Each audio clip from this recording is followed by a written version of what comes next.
Hello everyone, সবাই কেমন আছো? আশা করি নিশ্চয়ই সবাই ভালো আছো। আমিও ভালো আছি। শুভ দুপুর সবাইকে। তো দুপুরবেলা আমি কী রান্না করছি সেটাই তোমাদেরকে দেখাচ্ছি। পেঁয়াজ ভাজতে দিয়েছি তেলের মধ্যে, পেঁয়াজটা ভাজা ভাজা হয়ে এসছে। টমেটো কাঁচা লঙ্কা দিয়ে দিয়েছি। আর এদিকে এইগুলো হচ্ছে পেঁয়াজি করে রেখেছি। আর এখানে কিছু মশলা করে রেখেছি পেঁয়াজে দেবো, পেঁয়াজ ভাজাতে। এটা হচ্ছে সর্ষে পোস্ত একসঙ্গে বেটে রেখেছি শিলে, আর সঙ্গে এখানে আদাও বেটেছি, হলুদ লঙ্কার গুঁড়ো জিরের গুঁড়ো চিনি সবটাই মশলাটা দিয়ে দেবো।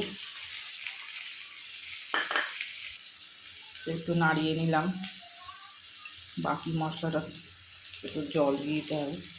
সর্ষে বাটা রয়েছে, বেশিক্ষণ রাখা যায় না।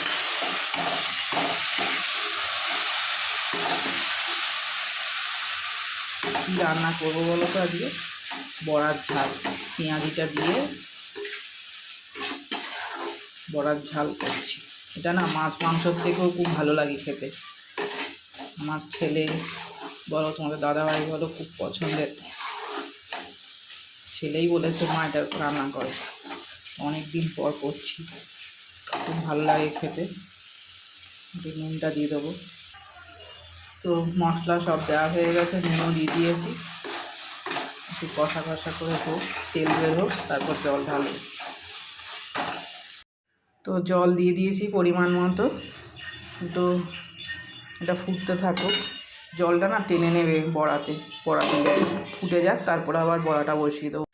তো ঝোলটা ফুটে গেছে, এবার বড়াগুলো সব ঢেলে দেবো। যেহেতু এক হাতে ফোন নিয়ে রয়েছি, একটু অসুবিধা হবে।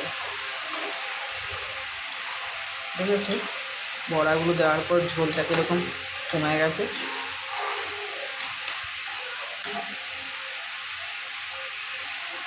তো হতে থাকুক, কিছুক্ষণের মধ্যেই হয়ে যাবে। দেখো বন্ধুরা, প্রায় হয়ে এসছে আমার বড়ার তরকারি। গরম মশলা ছড়িয়ে দিচ্ছি। ওই জন্য একটু ঝালটা কম দিয়েছিলাম। বেশি ঝাল হলে না ওরা খেতে পারে না, ঝাল লাগে। আর বেশি নাড়াচাড়া করলেও বড়াগুলো ফেটে গলে যায়।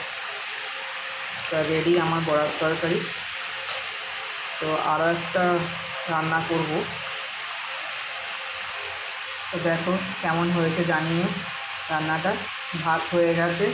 তো আরেকটা করবো শিম বাটা, শিম বাটছি শিলে। এটা শিম বাটাটা হয়ে গেলেই গ্যাসে বসিয়ে দেবো। তো টাটা।